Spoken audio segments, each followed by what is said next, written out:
अपने पंडाल के बाहर बैनर लगा दिए कि चप्पलों के साथ बुद्धि और विवेक भी बाहर छोड़ करके आए। कि आजकल कट्टर सनातनी है, हम कट्टर सनातनी है। जय जय श्री राम, हर हर महादेव। पूछो राम कौन थे? डब्बा गोल।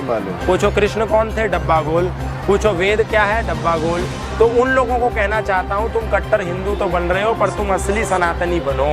सर पर नारियल वार करके 9 बार गंगा में फेंकना बहुत आसान है, किंतु सत्यार्थ प्रकाश का अध्ययन करना बहुत कठिन है। सत्यार्थ प्रकाश लिया, बस वहीं से क्रांति का शंखनाद हो गया। देश का दुर्भाग्य है कि भगत सिंह को नास्तिक बना करके प्रोजेक्ट कर दिया। ये सबसे बड़ा इस देश का झूठ है। भगत सिंह ने कहा कि जिनसे मुझको मिली प्रेरणा उनके दर्शन हुए नहीं, है मेरा दुर्भाग्य दयानंद ज्यादा दिन तक जिए नहीं। मैं आपसे पूछना चाहूँगा कि आर्य समाज के बारे में, महर्षि दयानंद जी के बारे में आप युवाओं को, स्पेशली जो एज ग्रुप हमारा 18 से लेकर के 25 साल तक का है, उसको आप क्या संदेश देना चाहेंगे? वो क्यों जुड़े, उनको क्या फ़ायदा यहाँ से मिलता है?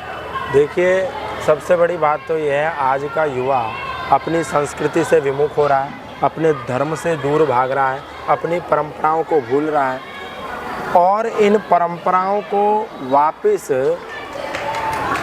उन युवाओं तक पहुंचाने का एकमात्र यदि कोई साधन है तो वो ऋषि दयानंद और ऋषि दयानंद की अमर कृति सत्यार्थ प्रकाश है। ऐसे ही एक नौजवान हुए थे भारत में जिनका नाम था पंडित राम प्रसाद बिस्मिल। उनका व्यक्तित्व यदि हम देखें तो बड़ी सूक्ष्मता से अध्ययन करने पर पता चलता है पंडित राम प्रसाद बिस्मिल के जीवन में बहुत से दुर्व्यसनों ने प्रवेश ले लिया था। लेकिन पंडित राम प्रसाद बिस्मिल भी इसी प्रकार के आर्य समाज के एक कार्यक्रम से गुजर रहे थे बाहर से, तो उनको पता चला कि कोई व्यक्ति आए हुए हैं तेजस्वी सन्यासी और वो बड़ा अच्छा व्याख्यान दे रहे हैं धर्म कर्म के बारे में। तो जैसे ही उन्होंने सुना तो उनको बड़ा अच्छा लगा और पंडित जी ने कहा कि पीछे एक स्टॉल है, आप जाकर के वहाँ से सत्यार्थ प्रकाश को ले लेना। पंडित राम प्रसाद बिस्मिल के जीवन में उस अवसर ने दस्तक दी और उस युवा ने उस अवसर को सौभाग्य के रूप में बदला, सत्यार्थ प्रकाश लिया, बस वहीं से क्रांति का शंखनाद हो गया। और उनके जीवन में जितने दुर्व्यसन थे वो तो छूटे ही छूटे। पंडित राम प्रसाद बिस्मिल इतिहास में एक ऐसे व्यक्ति हुए जिन्होंने देश को आज़ाद कराने के लिए अपनी अंतिम श्वास दी। भगत सिंह के गुरु कौन थे? पंडित राम प्रसाद बिस्मिल थे प्रत्यक्ष रूप से, परोक्ष रूप से ऋषि दयानंद। भगत सिंह ने जब कटघरे में खड़े थे और जज साहब ने पूछा कि अरे तेरे को फांसी होने वाली है और तेरे चेहरे पर अब भी मुस्कान है, मैं इसलिए कह रहा हूँ क्योंकि भारत के बहुसंख्य युवा का रोल मॉडल आइकन आज भगत सिंह भी है। लेकिन देश का दुर्भाग्य है कि भगत सिंह को नास्तिक बना करके प्रोजेक्ट कर दिया। ये सबसे बड़ा इस देश का झूठ है।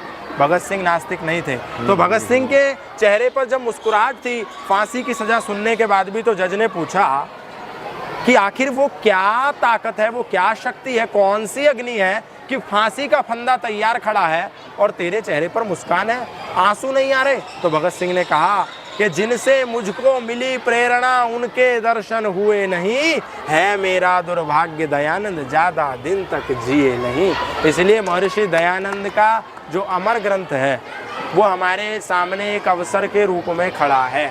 उस अवसर को जैसे स्वामी श्रद्धानंद ने पहचाना और जमीन से उठा करके अपने व्यक्तित्व को आसमान छूने पर मजबूर कर दिया, आज हम उनको स्मरण करते हैं। जैसे पंडित राम प्रसाद बिस्मिल ने पहचाना, जैसे महामना मदन मोहन मालवीय ने पहचाना, ऐसे हम सब भी पहचाने।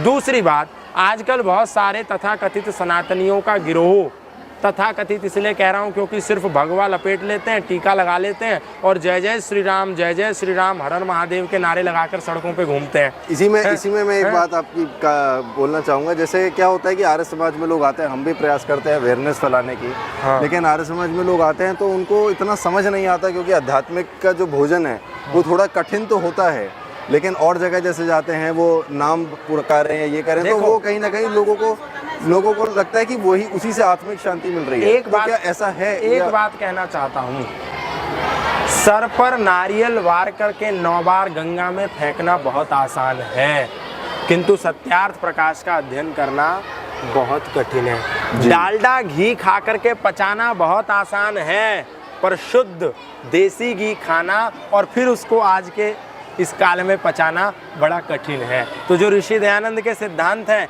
जो आर्य समाज है, वो विशुद्ध देसी घी है। कोई दिल्ली का नौजवान अगर 1 चम्मच देसी घी खा ले तो उसको दस्त हो जाते हैं। ठीक इसी प्रकार आर्य समाज में कोई आता है और मूल को बड़ी गंभीरता से नहीं समझता तो उसको अपच हो जाती है, बोलते अरे आर्य समाजी नास्तिकतावादी लोग। अरे धैर्यपूर्वक पहले समझो। तो महामना मदन मोहन मालवीय ने कहा था, जब तक मैं, क्योंकि ये बात इसलिए कह रहा हूँ क्योंकि आजकल कट्टर सनातनी है, हम कट्टर सनातनी है, जय जय श्री राम, हर हर महादेव। पूछो राम कौन थे? डब्बा गोल। पूछो कृष्ण कौन थे? डब्बा गोल। पूछो वेद क्या है? डब्बा गोल। तो उन लोगों को कहना चाहता हूँ, तुम कट्टर हिंदू तो बन रहे हो पर तुम असली सनातनी बनो। और दूसरी बात जो हम ऋषि दयानंद जी की बहुत फॉलो करते हैं कि तर्क पे जाना है, लॉजिक पे जाना है, रूट्स पे जाना है, उसके लिए आप क्या प्रेरणा देना चाहेंगे? मैं ये कहूँगा, जैसे आज हमारे एक विद्वान ने कहा कि हर व्यक्ति, हर मानव, हर मनुष्य, हर इंसान अपने जीवन में 3D को धारण करे। आपने 4G ले आए, आप 5G ले आए, आप 2D ले आए, आप अब 3D को धारण करो। सबसे पहला है डाउट जी, संशय करो। कोई आदमी कुछ भी बता रहा है, आंख मूंद के मत सुन लो। आजकल कथावाचकों ने अपने पंडाल के बाहर बैनर लगा दिए कि चप्पलों के साथ बुद्धि और विवेक भी बाहर छोड़ करके आए। हमारी कथा में तर्क और विवेक का, बुद्धि का कोई प्रयोग नहीं होगा, ये सच बात बता रहा हूँ। तो इसीलिए सबसे पहले डाउट, सुनी सुनाई बातों पर यकीन नहीं करना है। फिर उसके बाद है डिबेट। अगर कुछ गलत लगता है तो डिबेट करो, और अगर वो गलत सिद्ध हो जाते हैं तो डिनाई कर दो, नकार दो और आगे बढ़ जाओ सत्य की खोज में, जैसे ऋषि दयानंद 20-22 वर्ष की उम्र में निकले।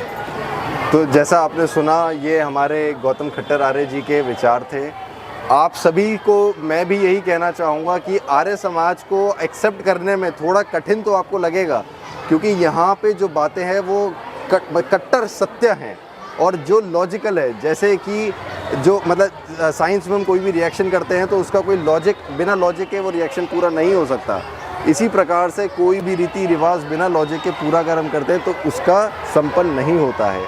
तो जब भी आप कोई भी पूजा अर्चना कर रहे हैं या कोई भी काम कर रहे हैं तो उसके लॉजिक पे जाइए, तर्क पे जाइए और सच्ची आराधना, सच्ची साधना करिए और आपको कहीं ना कहीं एक आत्मिक उन्नति, आत्मिक शांति मिलती रहेगी।